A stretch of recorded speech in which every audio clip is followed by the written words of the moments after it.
wonderful world, Elayne here, and today I want to talk to you guys about some winter book recommendations. I have 8 books to talk to you guys about. I have a range from fantasy to romance, but y'all know I'm a romance gal, so quite a few of these books do incorporate romance. But without further ado, let's jump into the winter book recs. The first book that I want to talk about is In a Holidays by Christina Lauren. This is a Christmas rom-com book that follows the story of Elayne. Elayne is our main character who lives with her parents, doesn't really like her job, has no romance in her life whatsoever, but the one thing that brings her joy is her annual Christmas trip with her family. They have this cabin in snowy Utah, and her family and a bunch of family friends have been going there for as long as she can remember. However, this Christmas trip is a little bit different because her family and their friends announce that they're actually going to be selling the cabin, which causes some panic and sadness for Elayne. Where the romance comes in is that Elayne has a thing for one of the family friends' sons. So there's 2 brothers of the family friend, right?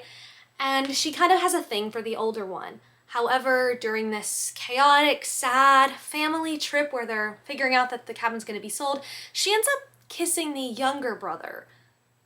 Not what she wanted to happen. So things are looking poorly for Elayne. When she's on her way back home after Christmas, she gets into an accident. And the last thing she remembers is saying, "Show me what will make me happy." And when she wakes up, she is back at the cabin, redoing the trip over again. It's basically a Groundhog's Day trope, so she keeps reliving the trip over and over again until what's meant to happen happens. It's a really cute rom-com. I read this super fast. It's got a friends to lovers trope, and it's just super fun to read for the holidays. The next book that I have is The Unbecoming of Mara Dyer by Michelle Hodkins. This is thrown in old school. This is from my middle school days. This is a YA trilogy. You know, the OG trilogies. But this is a young adult trilogy about a girl named Mara Dyer who has a very strange life. So this book picks up from Mara Dyer waking up in a hospital bed, having no memory of how she got there, having no memory of the accident that killed her friends but left her strangely unharmed. And so she's trying to figure out what happened to her and what happened to her friends and why weird and mysterious things always seem to happen around her. Her family ends up moving to Florida. She's attending a new school, trying just to get her life back on track. Her parents kind of want her to quit thinking about the accident, but it's all Mara can really think about. And from there, her story just kind of takes place. This is definitely a paranormal romance. There's a boy named Noah who is tall and cute, and so in middle school, a lot of my friends had a crush on him. It's dark, it's magical, it makes you think. It plays with the concept of memory as well as like ancestral stuff and like things passing down through family. The reason that I think this would be good for the winter is just because it is so dark, and it does take place in Florida. So there's not a lot of snow or anything like that, but it's just got like creepy dark vibes that I think would be good for winter. So the next book I want to talk about is all over Book Talk, and that is The Deal by Elle Kennedy. If you have not read this yet and you like smutty romance, what are you doing? You need to read The Deal. The Deal is about a girl named Hannah who attends Briar University, and she is studying music. Hannah is doing really well in one of her classes, whereas her classmate, Garrett Graham, who happens to be the captain of the award-winning, no, that's not the right word for sports, championship winning hockey team at the university. So Garrett is not doing very well in the class. Hence, Hannah and Garrett end up bumping into each other. He finds out she's doing well, and they make a deal. If Hannah tutors Garrett so that he can pass the class and stay on the hockey team, he will help Hannah win the affection of Justin, who is a football player at the school that Hannah has a little crush on. Hannah starts tutoring Garrett, and they might fall in love.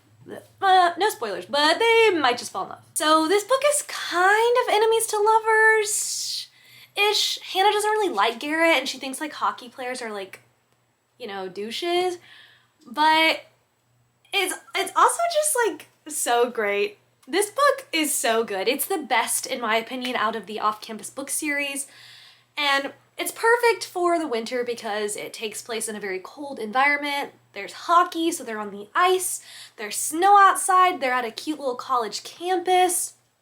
It's got the romance to warm you up, you know, the little spice that'll make you all warmed up.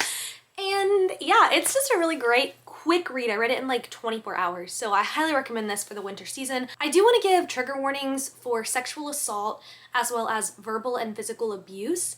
The main characters in the book are working through some past traumas, and so I just wanted to put that out there because those are topics that are discussed in this novel. Next book I want to talk about is The Bear and the Nightingale by Catherine Arden.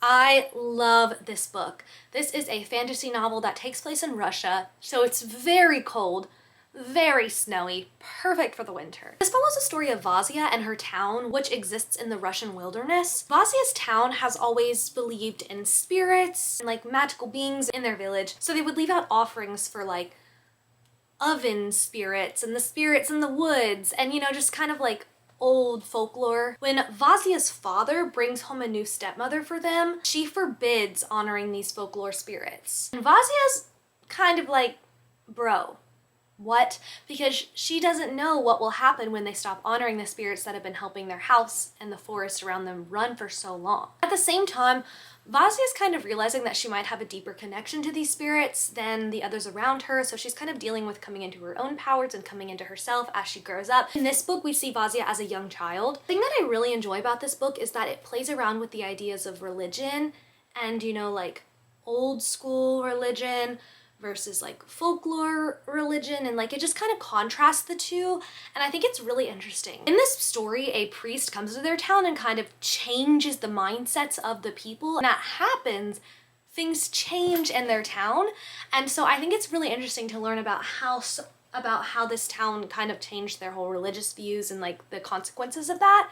And Vazia is kind of the only one that's like really concerned about what's gonna happen. That's probably the thing that I loved most about this book, as well as there's like this blue-eyed frost man demon that's in this book, and I really enjoyed reading about that character as well. This is a really good book. And I gave it like 4.5 or 5 stars. It's beautifully written. It's very lyrical. It kind of reads like a fairy tale. And because of that, I also think it's good for the winter time because, you know, yeah. I also want to talk about One Day in December by Josie Silver. This is a romance book. I have to sneeze. No, I don't. This is a holiday romance book that follows the story of Lori, Sarah, and Jack. So Lori doesn't really believe in true love. She doesn't think there's such a thing. But then one day she's on a bus and she looks through the window and makes eye contact with this man, and she knows. She knows they are soulmates. She doesn't talk to him, she can't get off the bus in time, but she knows. She knows they're soulmates, and so she spends the next year looking for him. She tells her best friend Sarah about him. They're looking for him everywhere, but she just can't seem to find him. So, you know, it's always in the back of her head, but she can't find him. And then one day, Sarah cannot wait to introduce her new boyfriend to Lori. And when Lori meets Sarah's boyfriend, it's the dude. It's the dude from the bus. It's her soulmate. But Sarah is head over heels for him.